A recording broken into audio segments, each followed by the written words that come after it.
Hey Matzo Springer sprung, there's much to be done, so let's just get on with it. So yes, I happened to get sick at the end of my week off, but you know what? Whatever. It happens, I've recovered, I'm fine, and I've got half a week off next week. See the good in the bad, the silver lining in the storm, whatever. You can't be negative all the time. So I'm going to start by bringing up something you mentioned last week that you originally covered in your podcast, and that is having the motivation to do something, and whether you should wait for the motivation to actually do a thing, or do a thing to then develop the motivation to carry on with it. It's a great thing to debate, but the problem is, like everything else, very subjective. Some things you have to do regardless of motivation or no, but you do need to do certain things you have no motivation to do because they need to be done. That's how life works. Alternatively, if it's a creative process, I think forcing yourself to do something you have no motivation for and you don't believe in doesn't really end up producing something great. I think it will show in your results on how much effort, time, and emotional energy you put in, as well as physical energy, because if you're really not that bothered about something, you won't do it to such an exacting standard you may otherwise have done based on your enthusiasm levels. And on to the achievement part of the video, where I mentioned about achieving something every day, as I mentioned briefly last week. Yes,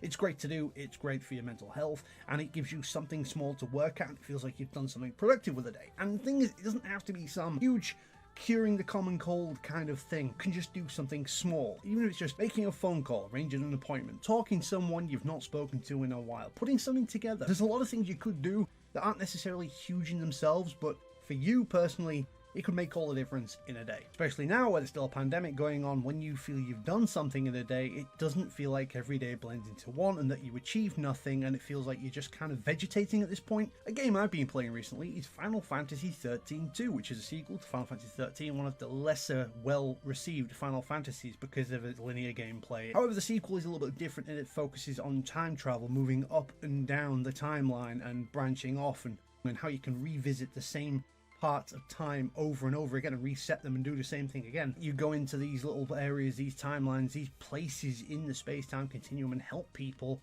and fight monsters. I mean, okay, monsters don't exist, but metaphorical monsters do in our world, so you could equate it to that. But then being able to reset it and go again and fight these same monsters in different ways with different strategies, and even just taking on the same problem in a different way, is also really interesting to me. If you could apply that to the real world and be able to sort of rewind time a few days and then do something you may not have done well, and perhaps if you did turn back time, what happens if the thing you do differently starts off a lot better than the original circumstances, but then what if it goes horribly wrong in the future? You can't reverse time again to redo the redo, because by then you're too far forward, depending on the rules of this metaphorical and completely unknowable situation. I wish I could go back and redo that bit.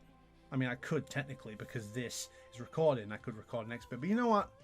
I'm keeping it as it is. Finally, this week, I'm going to wrap up by answering your question where you asked me to come up with a customized, personalized rating system. I do have this habit of using Dave in different things in different ways. And yeah, that's not just because it's my name and it works well in a number of different puns, but just because people associate with me and more than just my name, it has become kind of like my personal brand, I guess. And puns are also something I'm very up on, as well as sarcasm. So I could say 10 Daves out of 10? But that would insinuate there were 10 Daves rather than just one, which would then suggest that I've been going back in time, grabbing another version of me, bringing them forward in time, just so I can stand them in a line and go, I give this 10 me's out of me. And that would just be really confusing, because you've got 10 me's out of me, but there's 10 me's, but there's only one me, so 10 versions of me is still one. So am I rating everything one? This has gone way overboard. Let's just say I'm going to stick with 10 Chocobos out of 10.